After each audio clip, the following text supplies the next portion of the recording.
नमस्कार दोस्तों, मैं हेमंत कुमार आपके अपने चैनल लीला मदन मोहन के प्रांगण में आप सबों का एक बार फिर से स्वागत करता हूं। स्वर्ग में भ्रमण कर रहे नारद जी ये देखकर बड़े हैरान थे कि धरती पर वह लोग तो बहुत खुश हैं जो धन के पीछे भागते हैं, और वे लोग बड़े दुखी हैं जो भगवान की भक्ति करते हैं। इस विचार से ग्रस्त नारद जी काफी परेशान हो गए, और जब उनसे रहा नहीं गया तो वह सीधे पहुँचे बैकुंठ धाम इस प्रश्न का समाधान पाने के लिए भगवान विष्णु के पास। नारद जी जैसे ही भगवान विष्णु जी के धाम पहुँचे, भगवान विष्णु उनके मन की बात पहले से जानते थे। विष्णु भगवान ने नारद से कहा, चलो धरती लोक पर चलते हैं और आपके प्रश्न का समाधान पाते हैं। दोनों साधु का भेष धारण कर धरती लोक पर पहुँचे। वह दोनों सबसे पहले एक बड़े व्यापारी के द्वार पर भिक्षा मांगने के लिए गए। उन दोनों को अपने द्वार पर देखकर व्यापारी बड़ा गुस्सा हुआ। उन्हें भला बुरा कहा और बिना कुछ दिए उनको वहां से जाने के लिए कहा। जाते जाते साधु के रूप में भगवान विष्णु ने उसे आशीर्वाद दिया कि तुम्हें और भी ज्यादा धन मिले। नारद जी को यह देखकर बड़ा आश्चर्य हुआ, लेकिन वह कुछ नहीं बोले और भगवान विष्णु के साथ चलते रहे। थोड़ी देर बाद वह एक बूढ़ी माँ की कुटिया पर पहुँचे। वह गरीब बूढ़ी एक छोटी सी कुटिया में रहती थी। उसके यहाँ जाकर जब दोनों साधुओं ने भिक्षा मांगी तो बूढ़ी माँ बोली, मेरे पास तो आप लोगों को देने के लिए ज्यादा कुछ है नहीं, लेकिन हाँ, मेरे पास एक गाय है जो दूध देती है। अगर आप चाहो तो मैं उस गाय का दूध दोकर लाती हूँ। आप दोनों के लिए उसे पीकर अपनी भूख शांत कर सकते। साधुओं के हाँ कहने पर बूढ़ी माँ ने दोनों के लिए दूध का इंतजाम कर दिया।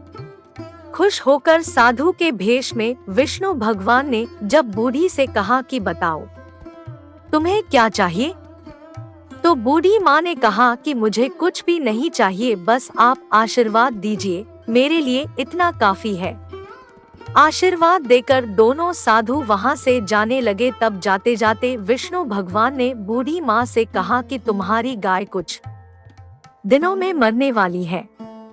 वहां से थोड़ा आगे जाने पर नारद जी बड़े परेशान हो गए और विष्णु भगवान से बोले, यह कैसा न्याय है भगवान आपका?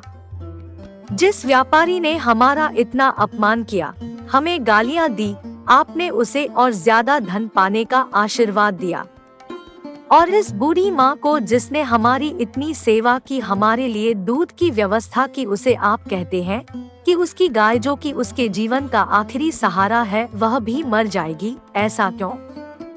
नारद जी के सवालों को शांत करने के लिए भगवान जी ने चेहरे पर मुस्कान के साथ कहा कि मैंने उस व्यापारी को जो आशीर्वाद दिया, दरअसल वो उसके लिए शाप था।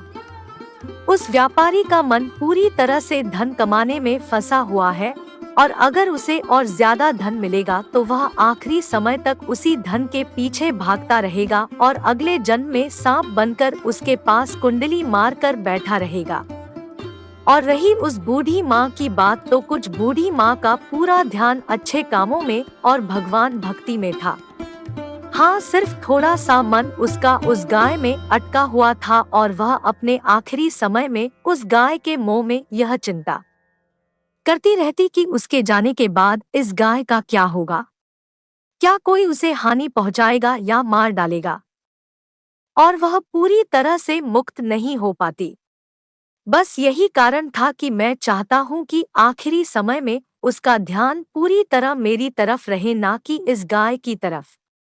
भगवान विष्णु के समझाने के बाद और इस पूरी घटना के बाद नारद जी का मन पूरी तरह से शांत हो गया और वह खुशी खुशी स्वर्ग लोक लौट गए। दोस्तों, छोटी सी ये कहानी हमें कहती है कि हमें अपना जीवन अच्छे कामों में समर्पित करना चाहिए, ताकि अंत के समय में भी हम अच्छे कामों के बारे में सोचें और भगवान के बारे में सोचें और इस जन्म मरण के बंधन से मुक्त हो सके। आशा करता हूँ ये छोटी सी कहानी आपको ज़रूर पसंद आई होगी। इस कहानी पर आपकी क्या राय है, हमें कमेंट करके ज़रूर बताइए। कहानी पसंद आई हो तो लाइक और शेयर करना बिल्कुल भी ना भूलिए। चैनल पर नए हैं तो चैनल को सब्सक्राइब जरूर कीजिए।